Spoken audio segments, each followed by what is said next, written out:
After buying Twitter for $44 billion, Musk's time as CEO has been a whirlwind. Shares of Musk's other major company, Tesla, have plummeted more than 30% since he took over Twitter.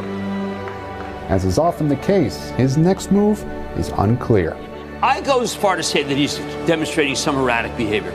Go fuck yourself. Is that clear? I hope it is. Hey, Bob, here in the audience. Elon Musk's cooperation and/or relationships with other countries is worthy of being looked at. The Biden administration has just announced its second investigation into Elon Musk in less than a week. Both at Tesla and SpaceX, there's a product roadmap that they're on, and that whether Elon is in the building or not is not going to impact the plan that they have. People said he'd never get the rocket in space. He did that.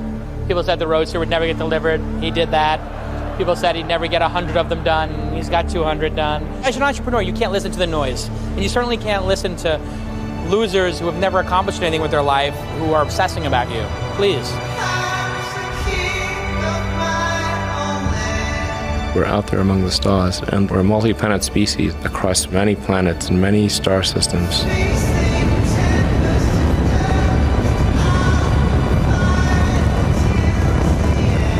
This is a great future, and that's what we should strive for. Twitter customer support at your service. Nearly every VC I speak with, every CEO, is looking to Elon's behavior and saying that's a model for how you can challenge your team to achieve the impossible in an impossibly difficult environment. And you can see those grid fins on your left-hand screen rotating and turning to guide the booster, and there's that landing burn. Landing burn just begun, and you can see the water below, and we have splashdown. What an incredible sight. He's just a visionary like I've never seen. How on earth would you bet against him? Elon seems to be on track to be not only the world's richest man, but the world's first trillionaire.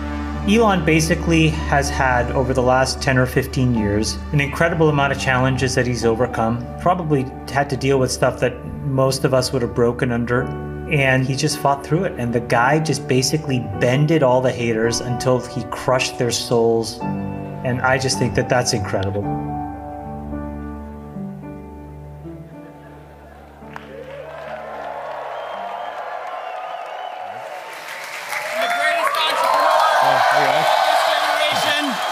Elon Musk. Hey, guys.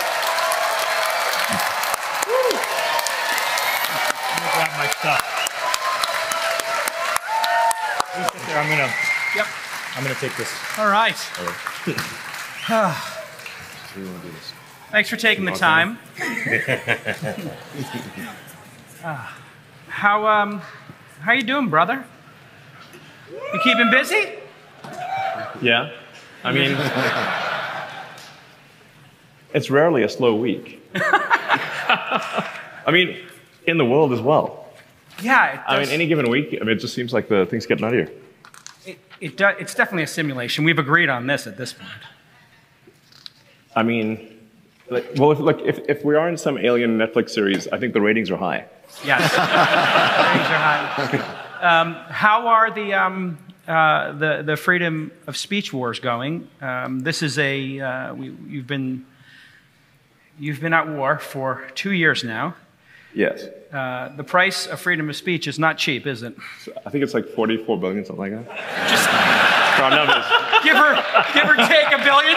Yeah, round numbers. Yeah.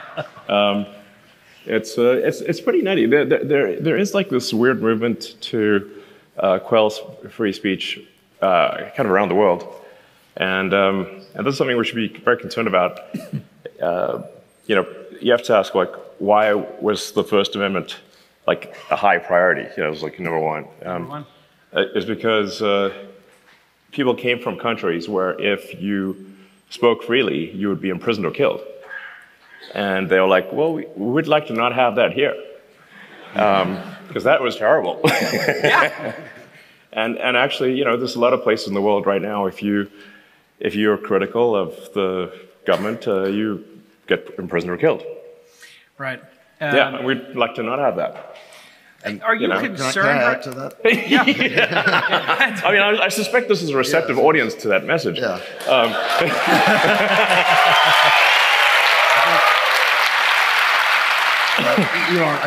I think we always thought that the West was the exception to that we knew there were authoritarian places around the world, but we thought that in the West we'd have freedom of speech. And we've seen, like you said, it seems like a global movement. In Britain, you've got teenagers being put in prison for memes, opposing. It's like you liked a Facebook post, throw them in the prison. Yeah, it's like people have gotten actual, prison for like obscure comments on social media. Not even shit posting yet. Like not even. Yeah. It's crazy. Pavel got thrown in prison recently. And I'm like, that was pretty shook about that. I was like, what is the massive crime that? Right. Pavel in France, and then of course we got Brazil with Judge Voldemort. That one seems like the one that impacts you the most. What's the latest on that? Well, I guess we are trying to figure out, is there some reasonable solution in Brazil? The concern, I want to just make sure that this is framed correctly. Funny memes aside, the nature of the concern was that, at least at X Corp, we had the perception that we were being asked to do things that violated Brazilian law. So, obviously, we cannot, as an American company, impose American laws and values on other countries. We wouldn't get very far if we did that. But we do, think that if a country's laws are a particular way, and we're being asked to we think we're being asked to break them, then and be silent about it, then obviously that is no good. Mm-hmm. So I just want to be clear, because this sometimes comes across as Elon's trying to just be a crazy whatever billionaire and demand outrageous things from other countries. And, while that is true, in addition, there are other things that I think are, valid, which is like we obviously can't, I think any given thing that we do at X Corp, we've got to be able to explain in the light of day and not feel that it was dishonorable or we did the wrong thing, so that's the nature of the concern. So we actually are in sort of discussions with the judicial authorities in Brazil to try to run this to ground, like what's actually going on. Like if we're being asked to break the law, Brazilian law, then that obviously should not sit well with the Brazilian judiciary. And if we're not and we're mistaken, we'd like to understand how we're mistaken. I think that's a pretty reasonable position. I'm a bit concerned, as your friend, that you're going to go to one of these countries, and I'm going to wake up one day and you're going to get arrested, and I'm going to have to go bail you out or something. Like this feels very acute. Like. Yes. I mean, it's not a joke now. Like they're literally saying like, it's not just Biden saying like, we have to look into that guy. Now it's become quite literal. Like this, who was the guy who just wrote the, was it the Guardian piece about like. Oh yeah, hey, yeah. There've been 3 articles in the past 3 weeks. Robert Reich. But it wasn't just him. It was like 3 different articles. 3 different articles. Yeah. That's a trend. Calling for me to be imprisoned. Right. In the Guardian, Guardian of what? What are they protecting exactly? Yeah. Guardian of, I don't know. Authoritarianism? Yeah. Guardian of, Yeah. Censorship? Censorship. But the premise here is that you bought this thing, this online forum, this communication platform, and you're allowing people to use it to express themselves. Therefore, you have to be jailed. I don't understand the logic here. Right. What do you think they're actually afraid of at this point? What's the motivation here?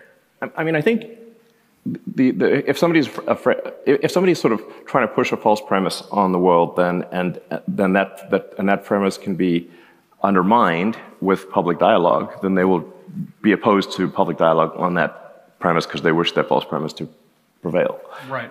So that's, I think, the issue there is if they don't like the truth, then we want to suppress it. So now,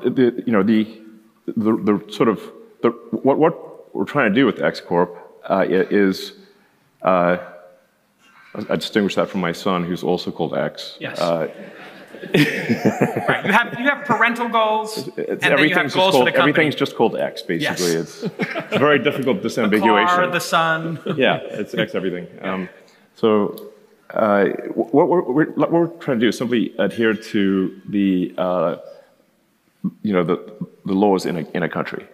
So if something is illegal in the United States, or if it's illegal in Europe or Brazil or wherever it might be, then we will take it down or we'll suspend the account because we're not there to make the laws. But if speech is not illegal, then what are we doing? Okay, now we're injecting ourselves in as a censor, and where does it stop? And who decides? So, and where does that path lead? I think it leads to a bad place. So if the people in a country want the laws to be different, they should make the laws different. But otherwise, we're going to obey the law in each jurisdiction. Right. And some of these European... That's it. It's not more complicated than that. We're not trying to flout the law. I'm going to be clear about that. We're trying to adhere to the law. And if the laws change, we will change. And if the laws don't change, we won't. We're just literally trying to adhere to the law. It's pretty straightforward. Yes, it's very straightforward. And if somebody thinks we're not adhering to the law, well, they can file a lawsuit. Bingo. Also very straightforward. Yeah. Yes. I mean, there are European countries that don't want people to promote Nazi propaganda. Yes. They have some sensitivity to it. Well, it is illegal. It is illegal in those countries. It is legal. And in those countries, if somebody puts that up, you take it down. Yes. But they typically file something and say, take this down. And no, in some cases, it is just obviously illegal. Like, you don't need to file a lawsuit for, if something is just, unequivocally illegal, we can literally read the law, this violates the law. Anyone can see that. Like, you don't need, like, if somebody is stealing, you don't need, let me check the law on that. Yeah. Okay. Oh, no, they're stealing San stuff. Francisco. Let's talk about. So we had JD Vance here this morning. He did a great job.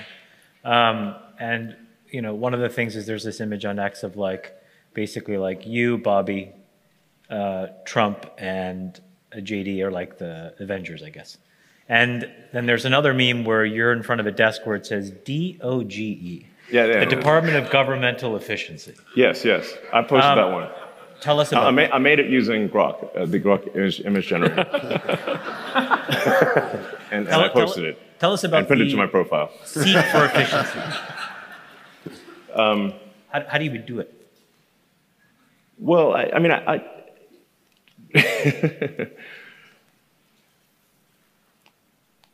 I think with great difficulty, but look, it's been a long time since there was a serious effort to reduce the size of government and to remove absurd regulations.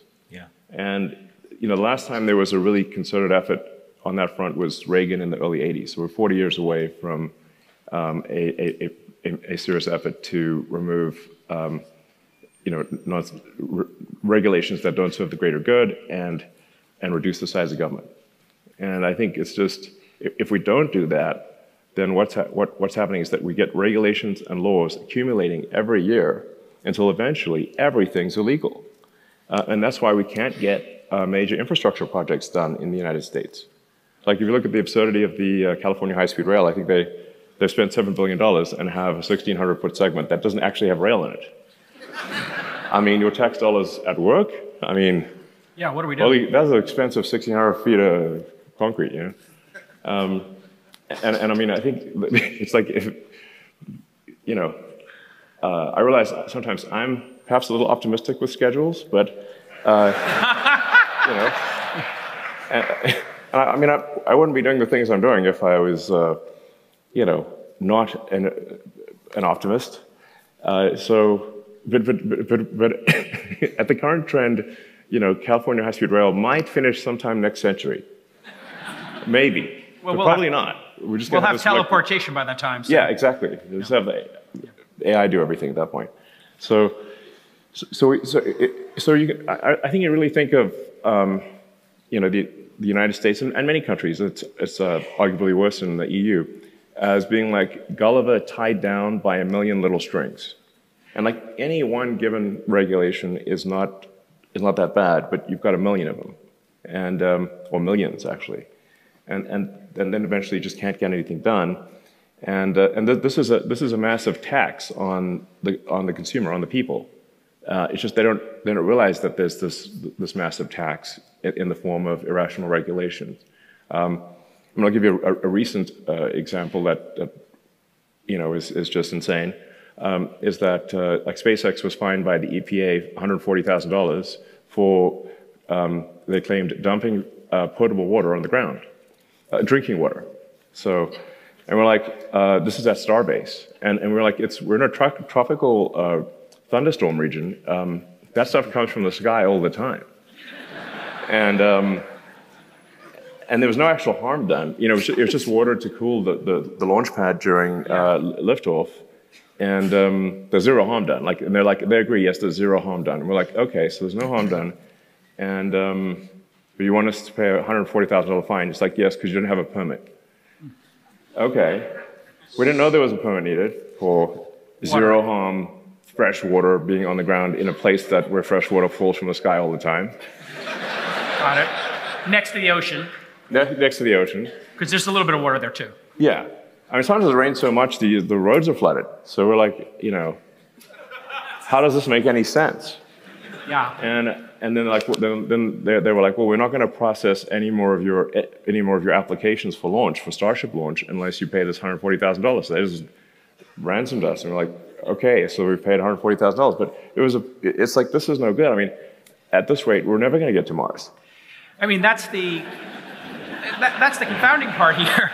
Yeah. Is we're acting against our own self-interest. You know, when you look at, we do have to make, putting aside fresh water, but hey, you know, the rocket makes a lot of noise. So I'm certain there's some complaints about noise once in a while, but sometimes you want to have a party or you want to make progress and there's a little bit of noise. Therefore, you know, we trade off a little bit of noise for massive progress or even fun. Yes. So like, when did we stop being able to make those trade-offs? But talk about the difference between California and Texas, where you and I now reside. Texas, you were able to build the Gigafactory. I remember when you got the plot of land, and then it seemed like it was less than 2 years when you had the party to open it. Yeah. From start of construction to completion was 14 months. 14 months. Is there anywhere on the planet that would go faster? Is like China faster than that? China was 11 months. Got it. So Texas, China, 11 and 14 months. California, how many months? And just to give you a sense of size, our Tesla Gigafactory in China is 3 times the size of the Pentagon. Which was the biggest building in America? No, there are bigger buildings, but the Pentagon's a pretty big one. Yeah, or it was the biggest. In units of Pentagon, it's like 3. Okay, 3 Pentagons and counting. Yeah. Got it. In 14 months. Just the regulatory approvals in California would have taken 2 years.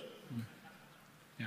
So that's the issue. Where do you think the regulation helps? Like for the people that will say, we need some checks and balances. We can't have some, because for every good actor like you, there'll be a bad actor. So where's that line then? Yeah, I mean, I haven't in sort of doing sensible deregulation and reduction in the size of government is just like be very public about it and say like, which of these rules do you, if the public is really excited about a rule and wants to keep it, we'll just keep it.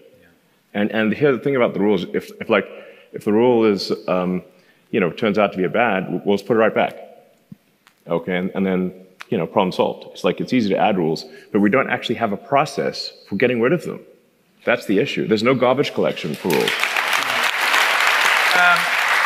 When we were watching you work, David and I and Antonio, in that first month at Twitter, which was all hands on deck, and you were doing zero-based budgeting, you really quickly got the costs under control. And then miraculously, everybody said this site will go down, and you added 50 more features.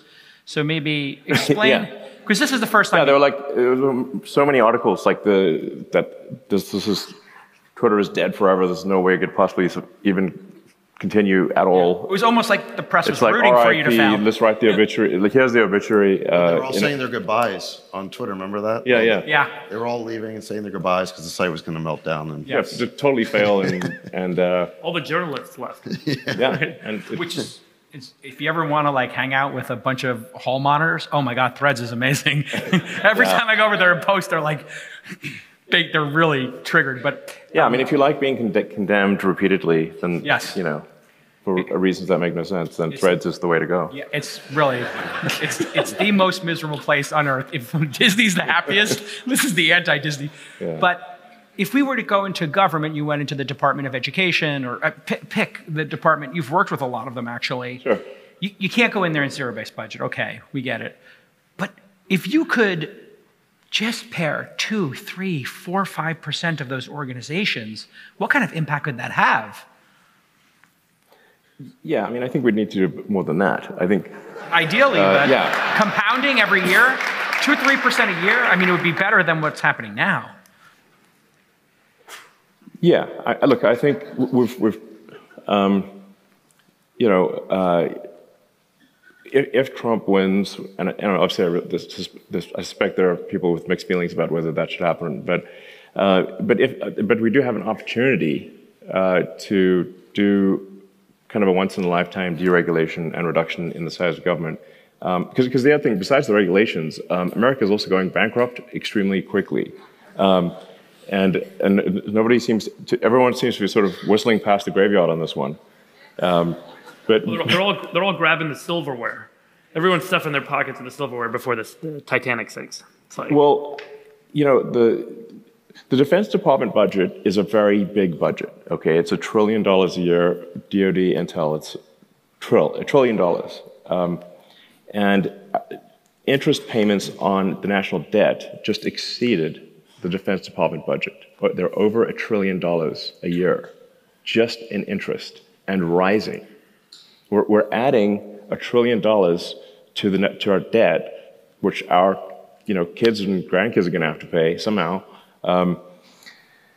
Every 3 months, and then soon it's going to be every 2 months, and then every month, and then the only thing we'll be able to pay is interest. And if this is, it's just it's just like a person at scale that has racked up too much credit card debt, and this does not have a good ending. And so we have to reduce the spending. let me ask one question, because I've brought this up a lot, and the counter argument I hear, which I disagree with, but the counter argument I hear from a lot of politicians is if we reduce spending, because right now if you add up federal, state, and local government spending, it's between 40 and 50% of GDP.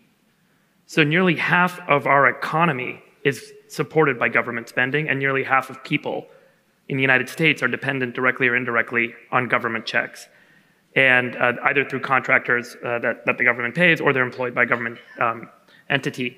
So if you go in and you take too hard an axe too fast, you will have significant contraction, job loss, and recession. What's the balancing act, Elon? Just thinking realistically, because I'm 100% on board with you. The next set of steps, however, assume Trump wins and you become the chief DOGE of DOG, like double G. And I think the challenge is how quickly can we go in? How quickly can things change? And without I want that on my business card. Yeah. without all the contraction and job loss. Yeah. So I guess, how do you really address it when so much of the economy and so many people's jobs and livelihoods are dependent on government spending? Well, I mean, I do think it's sort of it's a false dichotomy. It's not like no government spending is going to happen. You really have to say, like, is it the right level? And just remember that any given person, if they are doing things in a less efficient organization versus a more efficient organization, their contribution to the economy, their net output of goods and services will reduce. You've got a couple of clear examples between East Germany and West Germany, North Korea and South Korea. North Korea, they're starving. South Korea, it's like amazing. It's the future. The compounding effect of productivity gains. Yeah. Yeah, it's night and day. Yeah. And so in the North Korea, you've got 100% government. In South Korea, you've got probably, 40% government. It's not zero. Yeah. And yet you've got a standard of living that is probably 10 times higher in South Korea. At least, exactly. And then East and West Germany, in West Germany, you had, just thinking in terms of cars, you had BMW, Porsche, Audi, Mercedes, and East Germany, which is a random line on a map. The only car you could get was a Trabant, which is basically a lawnmower with a shell on it. It was extremely unsafe. There was a 20-year wait. So you put your kid on the list as soon as they're conceived. And even then, only I think a quarter of people maybe got this lousy car. And it's just the same. So that's just an interesting example of basically the same people, different operating system. Yeah. And it's not like West Germany was some a capitalist heaven. It's quite socialist actually. So when you look, probably it was half government in West Germany and 100% government in East Germany. And again, sort of a 5 to, call it at least a 5 to 10x standard of living difference, and even qualitatively vastly better. And it's obviously, sometimes people have these, amazingly in this modern era, this debate as to which system is better. Well, I'll tell you which system is better. The one that doesn't need to build the wall to keep people in. Okay, that's how you can tell. Okay, yeah. It's a dead giveaway. Spoiler alert. Dead giveaway. Are they climbing the wall to get out or come in? You have to build a barrier to keep people in. That is the bad system. It wasn't West Berlin that built the wall. Okay, they were like, anyone who wants to flee West Berlin, go ahead. Speaking of walls. So, and if you look at sort of the flux of boats from Cuba, there's a large number of boats from Cuba, and there's a bunch of free boats that anyone can take to go back to Cuba. Yeah. Plenty of seats. There's hey, wow, an abandoned boat. I could use this boat to go to Cuba, where they have communism. Awesome. Yes. And yet nobody picks up those boats and does it. Amazing. So, you've given this a lot of thought. Yeah. Wait, so your point is jobs will be created. If we cut government spending in half, jobs will be created fast enough to make up for, just to count. Yes, no, obviously, I'm not suggesting that people, have are immediately tossed out with no severance and can't pay their mortgage. There needs to be some reasonable off-ramp where. Transition plan. Yeah. So a reasonable off-ramp where, they're still, earning, they're still receiving money, but have a year or two to find jobs in the private sector, which they will find, and then they will be in a different operating system. Again, you can see the difference. East Germany was incorporated into West Germany. Living standards in East Germany rose dramatically. In 4 years, if you could shrink the size of the government with Trump, what would be a good target? Just in terms of ballpark. Are you trying to get me assassinated before this even happens? No. Pick a low number. There's that old phrase, go postal. It's they might. Yeah. On me. So we'll keep the post office. I'm going to need a hell of a security detail, guys. Yes. The sheer number of disgruntled workers, former government employees, is quite a scary number. I might not make it. I was saying low digits every year for 4 years would be palatable. Yeah, and I like your idea of an off-ramp. But the thing is that if it's not done, if you have a once in a lifetime or once in a generation opportunity, and you don't take serious action, and then you have 4 years to get it done, and if it doesn't get done, then how serious is Trump about this? You've talked to him about it, yeah. Yeah, I think he is very serious about it. Got it. And no, I think actually the reality is that if we get rid of nonsense regulations and shift people from the government sector to the private sector, we will have immense prosperity, and I think we will have a golden age in this country. And it'll be fantastic. Can we talk about SpaceX?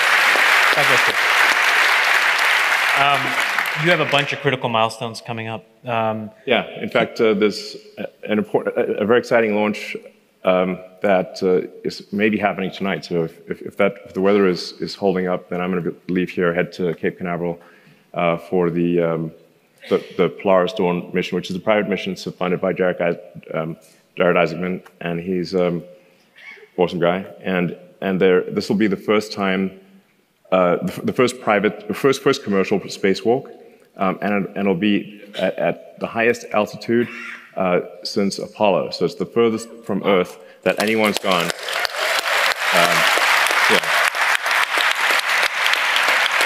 And Elon, what comes after that? Let's assume that's successful. And I sure hope so, man.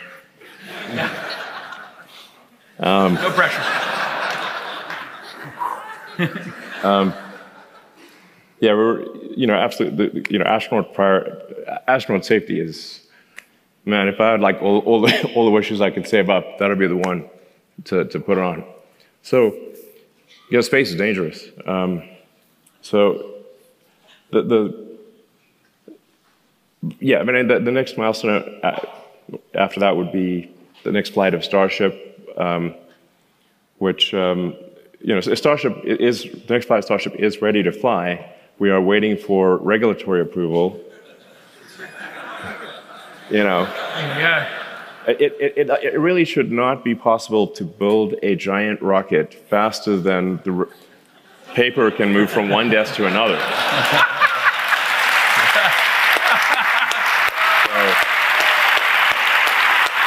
stamp was really hard. Approved. Yeah. You ever see that movie Zootopia? Approved. You ever see that movie Zootopia? There's like a sloth. He's coming in for the approval. Yeah, and then they accidentally tell a joke, and I was like, oh no, this is gonna here we go. This is gonna take a long time. Sorry. But yeah, the Zootopia,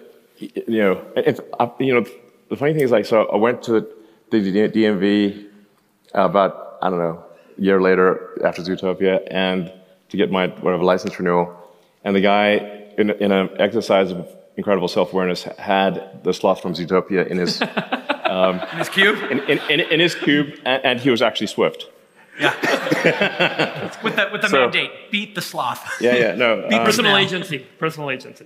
No, I mean, sometimes people think the government is more competent than it is. I'm not saying that there aren't competent people in the government. They're just in an operating system that is inefficient. Once you move them to a more efficient operating system, their output is dramatically greater, as we've seen. When East Germany was reintegrated with West Germany, and the same people were vastly more prosperous with a basically half-capitalist operating system. So, but I mean, for a lot of people, their maybe most direct experience with the government is the DMV. And then the important thing to remember is that the government is the DMV at scale. Right. That's the government. Got the mental picture. How much do you want to scale it? Yeah. Elon, sorry, can you go back to Chamath's question on Starship? So you announced just the other day Starship going to Mars in 2 years. And by the way. Huh? Yeah. And then 4 years for a crewed aspirational launch in the next window. I mean, and how much is the government involved? I'm not saying like set your watch by these, but these. Based on our current progress, where with Starship we were able to successfully reach orbital velocity twice. We were able to achieve soft landings of the booster and the ship in water. And that's despite the ship having, half its flaps cooked off. You can see the video on the X platform. It's quite exciting. We think we'll be able to to launch reliably and repeatedly and quite quickly. And the fundamental holy grail breakthrough for rocketry, what the fundamental breakthrough that is needed for life to become multiplanetary is a rapidly reusable, reliable rocket. RRR. Yeah. With a pirate somehow. Throw a pirate in there. So Starship is the first rocket design where success is one of the possible outcomes with full reusability. So for any given project, you have to say, this is the circle, to about Venn diagrams. Here's a circle, and it is success, the success dot in the circle, is success in the set of possible outcomes. That sounds pretty obvious, but there are often projects where success is not in the set of possible outcomes. And so Starship not only is full reusability in the set of possible outcomes, it is being proven with each launch. And I'm confident it will succeed. It's simply a matter of time. And if we can get some improvement in the speed of regulation, we could actually move a lot faster. So that would be very helpful. And in fact, if something isn't done about reducing regulation and sort of speeding up approvals, and to be clear, I'm not talking about anything unsafe. It's simply the processing of the safe thing can be done at as fast as the rocket is built, not slower. Then we could become a spacefaring civilization and a multi-planet species, and be out there among the stars in the future. And there's, it's just very, it's incredibly important that we have things that we find inspiring, that you look to the future and say the future is going to be better than the past, things to look forward to. And like kids are a good way to assess this. Like, what are kids fired up about? And if you could say, you could be an astronaut on Mars. You could maybe one day go beyond the solar system. We could make Star Trek, Starfleet Academy real. That is an exciting future. That is inspiring. You need things that move your heart. Right. Yeah. Fuck yeah. Fuck yeah. Let's do it. Fuck. Yes. I mean, like life can't just be about solving one miserable problem after another. Right. There's got to be things that you look forward to as well. Yeah. And do you think you might have to move it to a different jurisdiction and to move faster? I've always wondered if rocket technology is considered an advanced weapons technology, so we can't just go do it, in another country. Yes. Yeah, interesting. And if we don't do it, other countries could do it. I mean, they're so far behind us, but theoretically, there's a national security, justification here. If somebody can put their thinking caps on, like, do we want to have this technology that you're building and the team's working so hard on stolen by other countries, and then maybe they don't have as much red tape? I wish people were trying to steal it. So that no one's trying to steal it. It's just too. It's too crazy, basically. Yeah. And that's for you. Yeah, it's way too crazy. Elon, what do you think is going on that led to Boeing building the Starliner the way that they did? They were able to get it up. But not complete. But can't complete. They can't finish. Can't finish. And I don't now understand. you're going to have to go up and finish.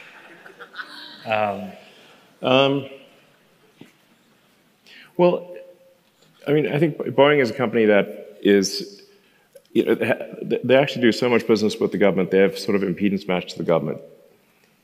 So they're like basically one notch away from the government, maybe two. They're not far from the government from an efficiency standpoint because they derive so much of their revenue from the government. And a lot of people think, well, SpaceX is super dependent on the government, and actually, no, most of our revenue is commercial. And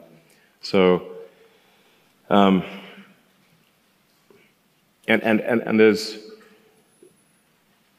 been, I think, at least up until perhaps recently, because they have a new CEO who actually shows up in the factory.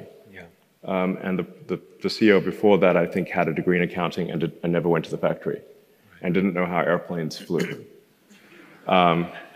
So I think if you are in charge of a company that makes airplanes fly and a spacecraft go to orbit, you need to know then the rocket equation. it can't be a total mystery as to how they work. So, you know, I'm like, sure, if somebody's like running Coke or Pepsi and they're like great at marketing or whatever, that's fine because you know it's not a sort of technology dependent business, you know, or if they're running a financial consulting and their degrees in accounting, that makes sense. But I think you know, if you're the cavalry captain, you should know how to ride a horse. Pretty basic. Yeah. Yeah. Good deal. It's like it's disconcerting if the cavalry captain just falls off the horse. You know, He's not going to inspire the team. I'm sorry, I'm scared of horses. Gets on backwards. I'm like, oops. Shifting gears to AI, Peter was here earlier and he was talking about how so far the only company to really make money off AI is NVIDIA with the chips. Do you have a sense yet of where you think the big applications will be from AI? Is it going to be enabling self-driving? Is it going to be enabling robots? Is it transforming industries? I mean, it's still, I think, early in terms of where the big business impact is going to be. Do you have a sense yet?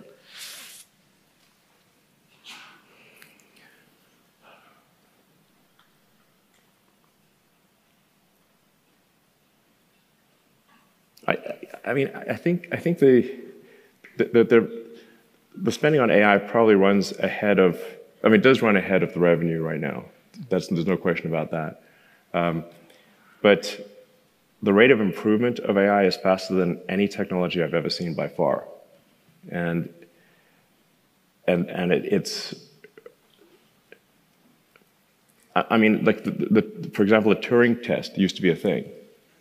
Now, you know, your basic open source random LLM you're writing on a friggin' Raspberry Pi probably could, you know, beat the Turing test.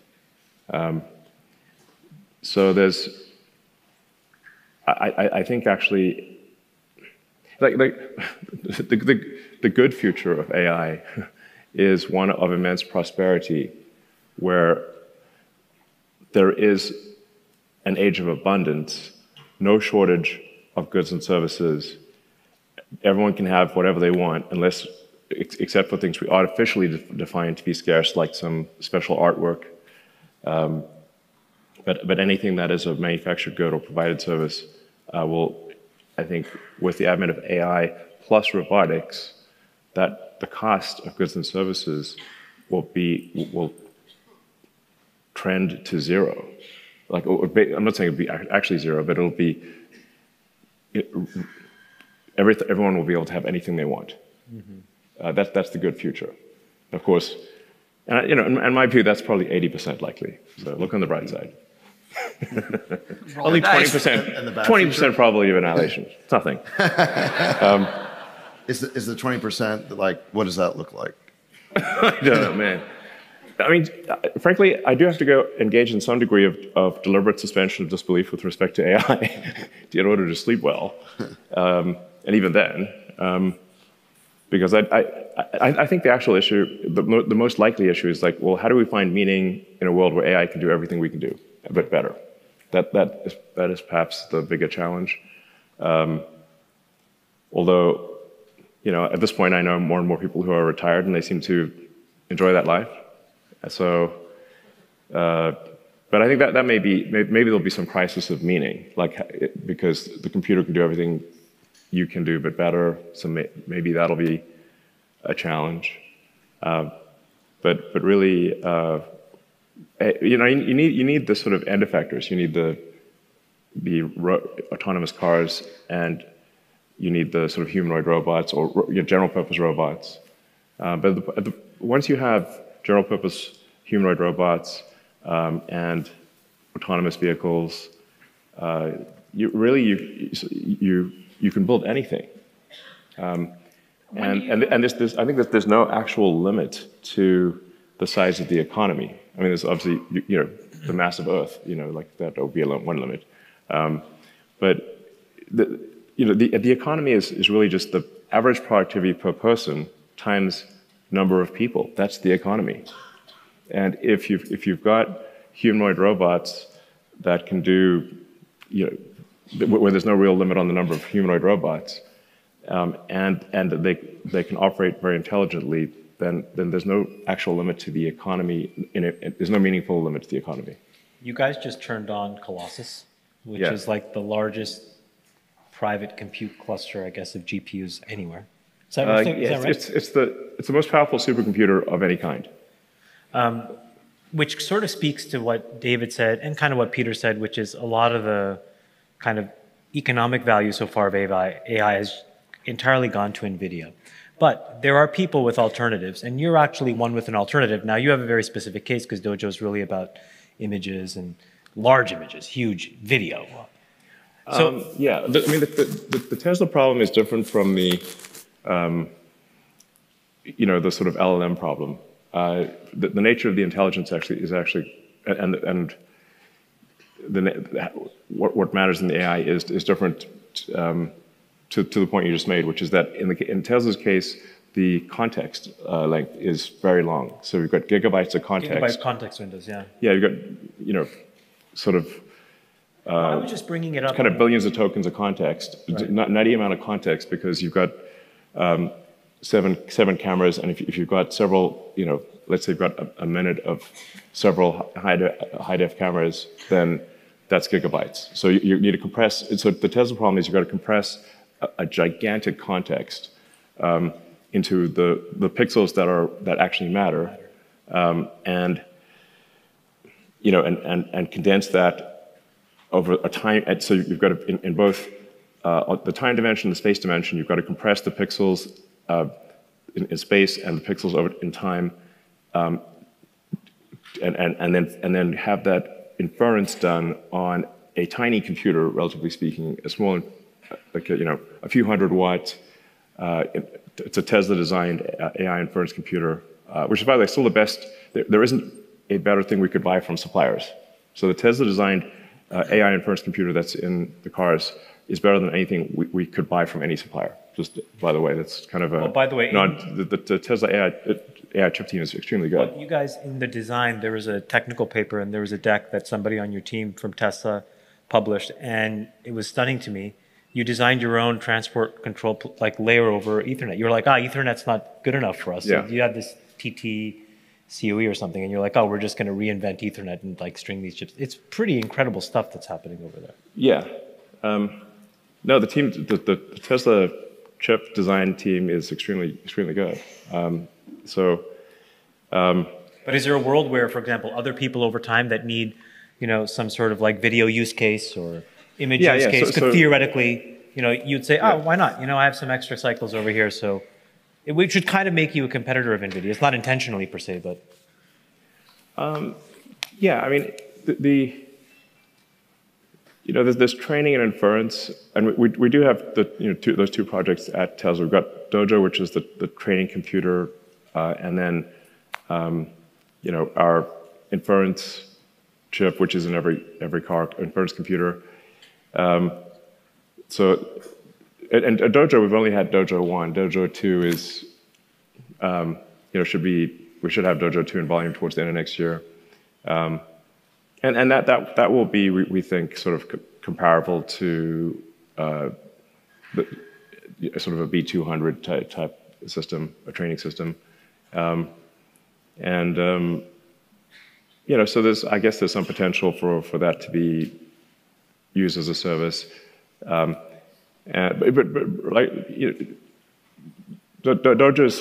is just kind of like, I mean, I guess I have some improved confidence in Dojo, but I think we won't really know how good Dojo is until probably version 3. It usually takes 3 major iterations on a technology for it to be excellent, and we'll only have the 2nd major iteration next year. The 3rd iteration, I don't know, maybe late, 26 or something like that. How's the Optimus project going? I remember when we talked last, and you said this publicly, that it's in doing some light testing inside the factory. So it's actually being useful. What's the build of materials, and when, for something like that at scale? So when you start making it like you're making the Model 3 now, and there's 1 million of them coming off the factory line, what would they cost? $20,000, $30,000, $40,000, you think? Yeah, I've discovered that really that, anything made in sufficient volume will asymptotically approach the cost of its materials. So now some things are constrained by the cost of intellectual property and like paying for patents and stuff. So a lot of what's in a chip is like paying royalties and depreciation of the chip fab. So, but the actual marginal cost of the chips is very low. So Optimus, it obviously is a humanoid robot. It weighs much less and is much smaller than a car. So you could expect that in high volume, and I'd say that you also probably need three production versions of Optimus. So you need to refine the design at least three major times, and then you need to scale production to sort of the 1 million unit plus per year level. Mm. And I think at that point, the cost, the labor and materials on Optimus is probably not much more than $10,000. Yeah, and that's a decade-long journey, maybe? Basically, think of it like the Optimus will cost less than a small car. Right. So at scale volume with 3 major iterations of technology, and so if a small car, costs $25,000, it's probably like $20,000 for an Optimus, for a humanoid robot that can be your buddy, like a combination of R2-D2 and C-3PO, but better. Yeah, honestly, I think people are going to get really attached to their humanoid robot because, like you look at you watch Star Wars and it's like R2-D2 and C-3PO. I love those guys. Yeah. They're awesome. And their personality and all R2 could do is just beep at you. Right. and couldn't speak English. You need C-3PO to translate the beeps. So you're in year 2 of that. If you did 2 or 3 years per iteration or something, it's a decade-long journey for this to hit some sort of scale. I would say major iterations are less than 2 years. So okay. It's probably on the order of 5 years. Yeah. Maybe 6 to get to 1 million units a year.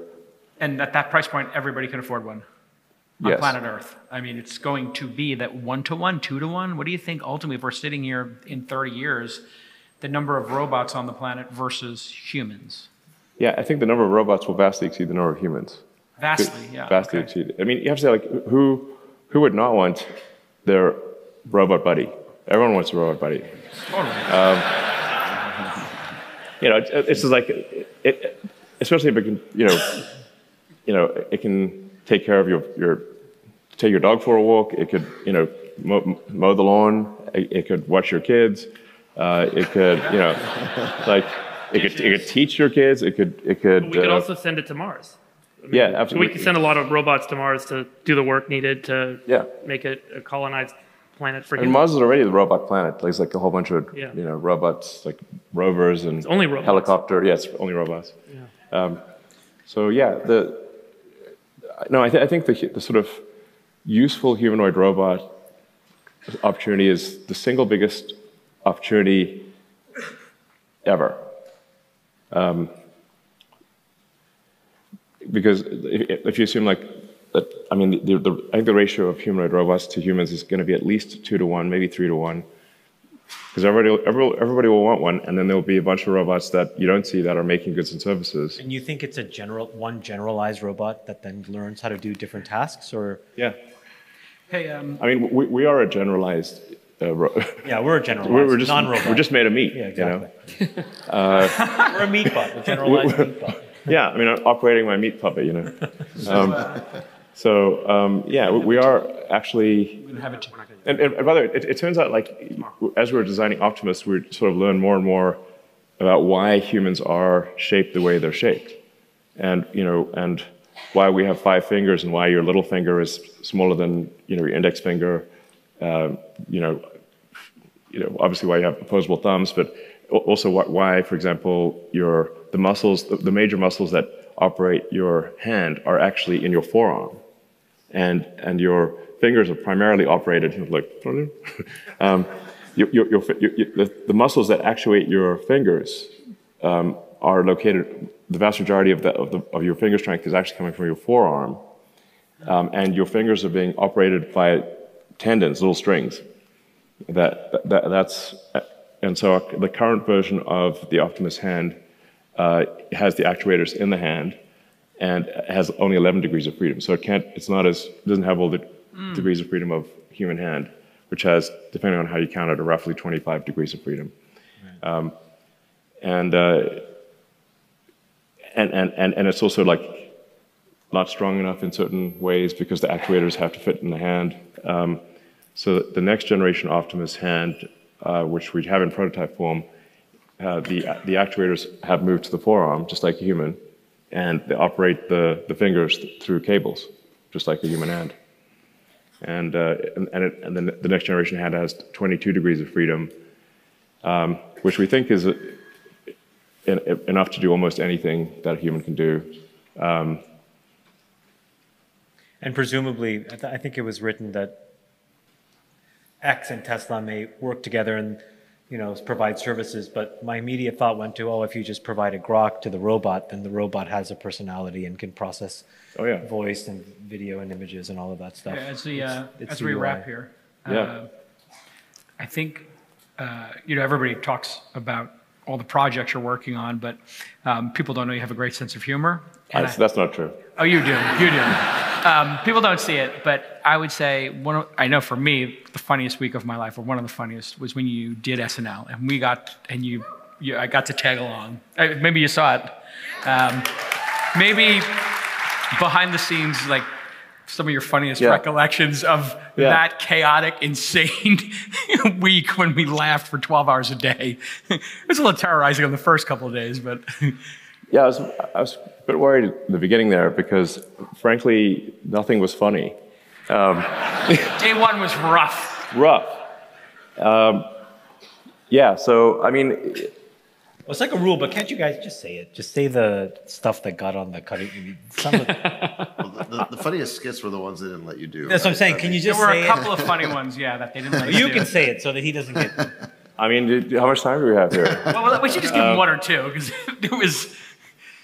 In your mind, which one do we regret most not getting on air? You really want to hear that? I mean... it was a little spicy. It was a little funny. Okay. Here we go. All right, here we go, guys. All right. So one of the things that I think everyone's been sort of wondering this whole time is Saturday Night Live actually live? Like live, or do they have like a delay, or like just in case there's a wardrobe malfunction or something like that? Is it like a truly live 5-second delay? What's really going on? But there's a way to test this. Right. We came up with a way. There's a way to test this, which is we don't tell them what's going on. As I walk on, it says, "This is the script." I'll throw it on the ground. We're going to find out tonight, right now, if Saturday Night Live is actually live. And the way that we're going to do this is I'm going to take my cock out.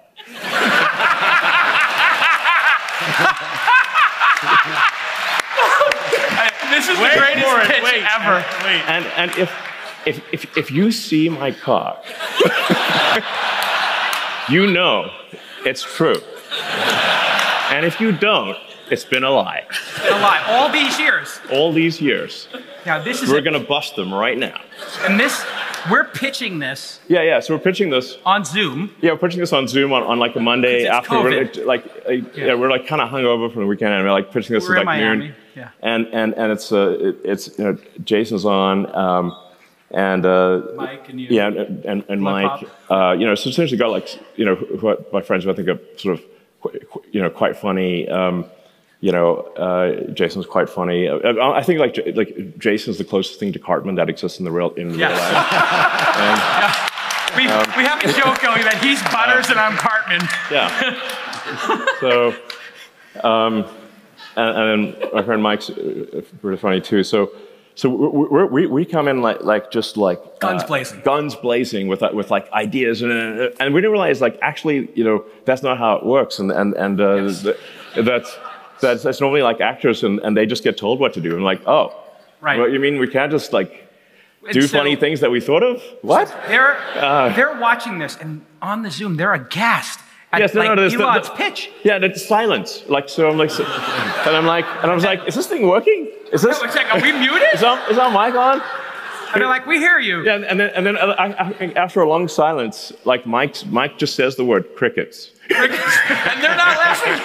And they're not even a chuckle. I'm like, what's going on here? And then here? Elon explains the punchline.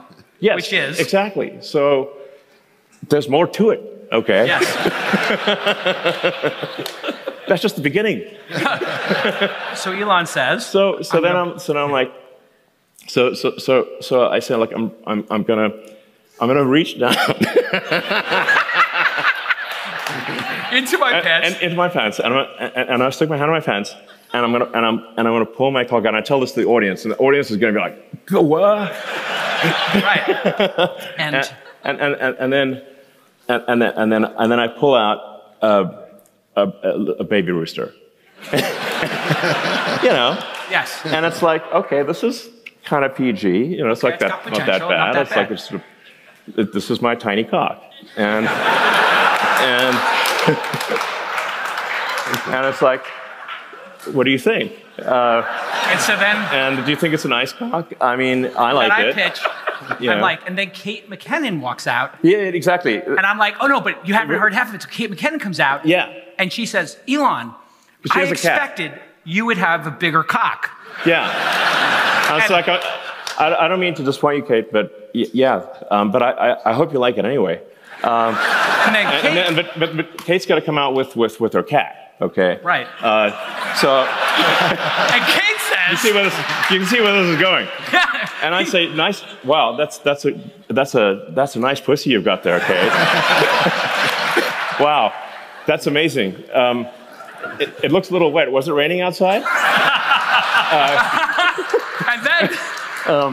Do you mind if I stroke your pussy? Is that cool? It's like, oh no, Elon. Actually, can I hold your cock? Of course, Kate. You definitely hold my cock.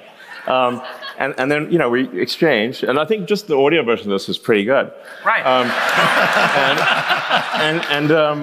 It's just like, wow, I really like stroking your cock, and I was like,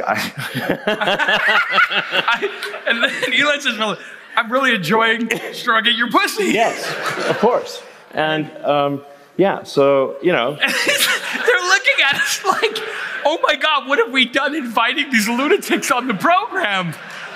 Yeah, and then they said like, well, it is Mother's Day. It's Mother's Day. We might not want to go with this one. A lot of moms in the audience.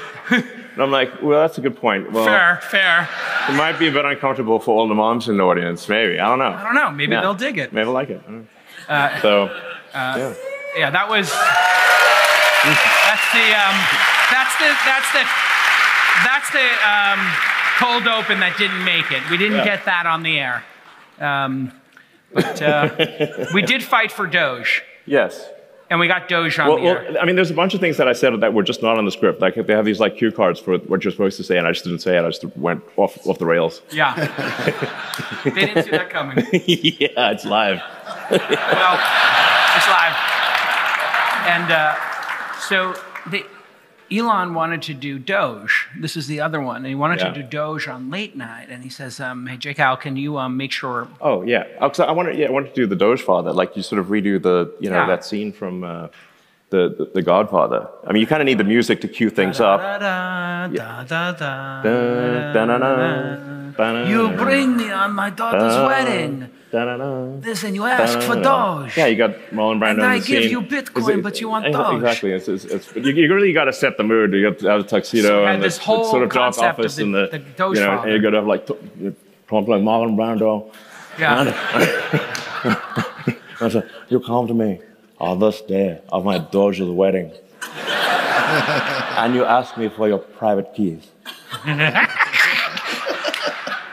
Are you even a friend? You call me the Doge father. So Buonasera. You know. So that's potential. They had great potential. So they come to me, and I'm talking to Colin and Jost, who's got a great sense of humor, and he's amazing. He loves Elon. And he's like, we can't do it because of the law and stuff like that. And, the law and liability. So I said, it's okay. Elon called Comcast, and he put in an offer, and they just accepted it. Yeah. We just bought NBC, so it's fine. Yeah. And Colin Jost looks at me, and I sold this so good, and he's like, you're serious? I'm like, yep, we own NBC now. Yeah. And he's like, okay, well, that kind of changes things, doesn't it? And I'm like, absolutely. We're a go on Doge. Yeah. And then he's like, you're fucking with me. And I'm like, I'm fucking with you. Or are we? Or are we? It was the greatest week of, and that like is like 2 of 10 stories. Yeah, we got. We'll save the other 8. Yeah. But it was, and I was just so happy for you to see you have a great week of just joy and fun and letting go, because you were launching rockets, you're dealing with so much bullshit in your life. To have those moments, to share them and just laugh, it was just so great. And more of those moments. I think we gotta get you back on SNL. Who wants him back on SNL one more time? All right, ladies and gentlemen, our bestie, Elon Musk.